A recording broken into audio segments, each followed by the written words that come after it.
Story. Okay, this might be confusing, but this is based on around episode 130, but Ace is dead, Sue, I dunno. We'll figure it out. I've included Robin, but she comes in a bit later. The crew of the Going Merry had been traveling for days, seeking an island so they could top up their supplies.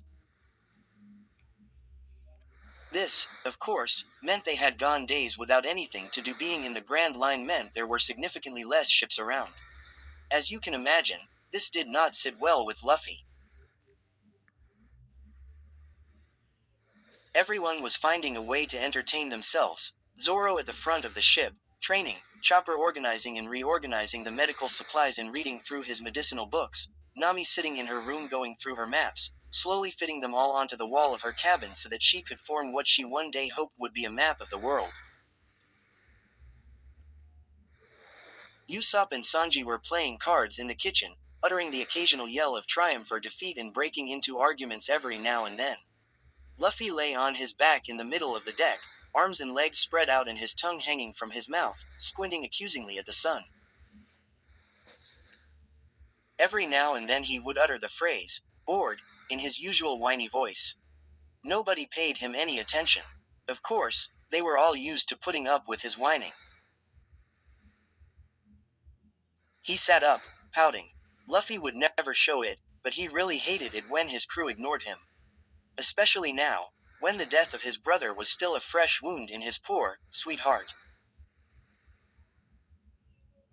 Luffy sighed and leaned his head back on the rail of the ship, muttering, "God damn it, Ace, why'd you have to go and die on me like that?"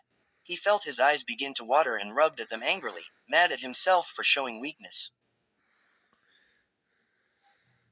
He sniffed aggressively and stood up, searching for something he could do to allow him to escape being trapped with his own lonely thoughts. Nami sighed and tipped back in her chair, grabbing her hair in frustration and allowing her hands to drop to her sides. No matter how hard she tried, she was struggling to concentrate on what she was doing and kept screwing her maps up and having to start again, which only ticked her off more. She would never admit it, but she was worried sick about her captain. She knew it was unreasonable. Luffy was Luffy. Nothing could faze him. He was one of the strongest people she knew. But still, she worried. No matter how big and tough they were, someone who cares for people as much as her stupid captain did always ended up getting hurt whenever anything happened to the people they loved. And Ace was Luffy's big brother. Luffy didn't talk about his past, but it was clear the bond these brothers had was not your ordinary sibling relationship. They'd been through things. Nami knew. It was like that with her adopted sister. The two were not related by blood, but that didn't mean they didn't love each other just as much.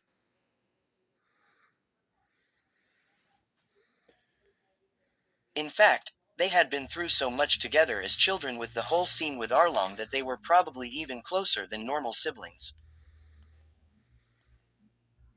The navigator couldn't help but wonder whether something similar was the story with Ace and Luffy.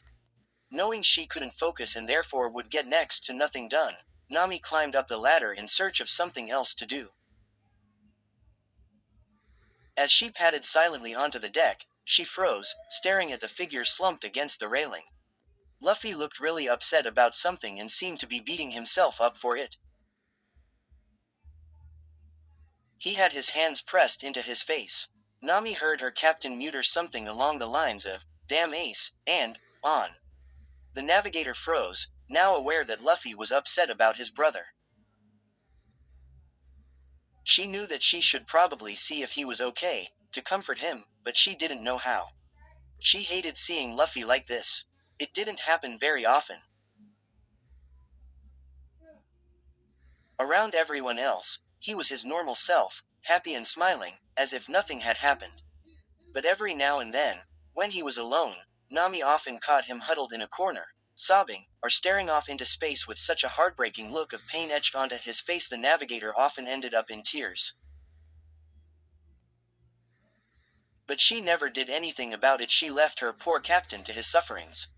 Nami averted her gaze, ashamed at her inability to help. She just stood there and watched as the captain steeled himself with a deep breath and wandered off. She stared down at the floor, mind drifting to far-off places. She sank to the floor, resting her head against the wall and staring up at the clear sky. Without meaning to, she completely lost track of time. Luffy ran his hands against the wall of the ship, letting his feet guide him. He first wandered into the kitchen where Usopp and Sanji were playing cards. The two were so caught up in their game they didn't notice their captain at first. That was until he started making a scene and whining about being hungry. Sanji sighed and got to his feet, turning his whining captain around and pushing him out of the door. Listen up, Luffy, I'm in the middle of a game, but I'll make lunch after that, K. He asked, braced against the doorframe, one hand on the doorknob. Luffy pouted, demanding meat instantly, but Sanji just shut the door in his face. He groaned and wandered off, looking for something else to do. His wanderings led him to Roronoa Zoro, his right-hand man, who was too caught up in his training to notice his captain and, as a result, accidentally sent him flying into the wall. On the other side, Chopper had just finished stacking his perfectly organized herbs. He sighed triumphantly and put his hooves on his hips. A split second later there was a loud crash as Luffy came flying through the wall. He flew right through the room, knocking Chopper's tower over, and hit the wall on the other side, sliding down into a sitting position. He raised his head and started laughing, freezing when he saw the look on the reindeer's face. Oh oh, Luffy grimaced as the enraged doctor fled towards him. Zoro stepped through the Luffy-shaped hole in the wall and caught Chopper before he could do Luffy any harm, raising a hand to the back of his neck and apologizing awkwardly to the reindeer, saying it was him who accidentally launched their captain through the wall. Chopper turned on him furious. Instead of attacking, he raised his head to the ceiling and yelled, "Both of you get out, right now."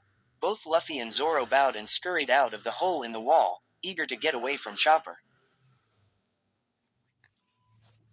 "Sorry about that," the swordsman exclaimed, turning to Luffy, who just laughed. "Nah, is all right," Luffy pipped back. "I was getting bored anyway." Zoro chuckled and handed Luffy a ridiculously heavy weight.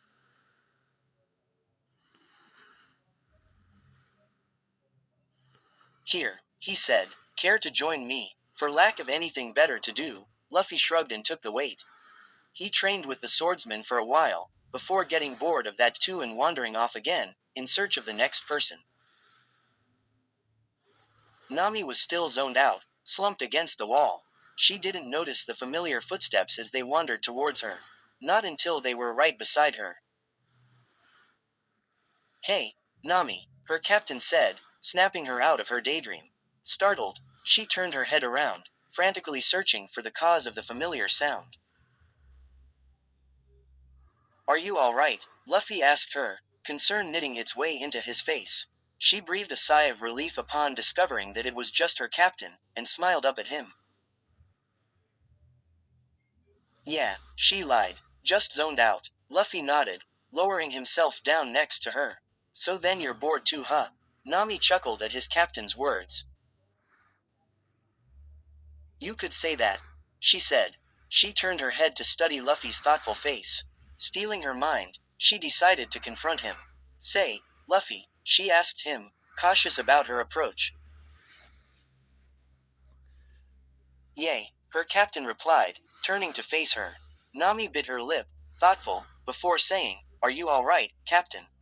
You would have had to have been watching Luffy very closely, which Nami was, to have noticed the strange look that darted across his face. It was gone before she could even decipher it, replaced by Luffy's iconic grin. "Course I am," he replied, putting on an act so good that Nami almost began to believe it. Almost, but not quite. She looked her captain dead in the eyes and repeated herself, softening her voice. "Luffy, are you all right?" Her captain's grin faltered, his eyes widening. As the question sunk in, his eyes filled with tears. Catching himself, Luffy drew a deep breath and turned his head away from his concerned navigator. He hurriedly stood and muttered something about being tired. Nami stared after him, wide-eyed, as he hurried off into the men's quarters. Sitting there, alone, a sudden realization caused Nami's eyes to water. He doesn't want me to see him cry. Where stories live. Discover now.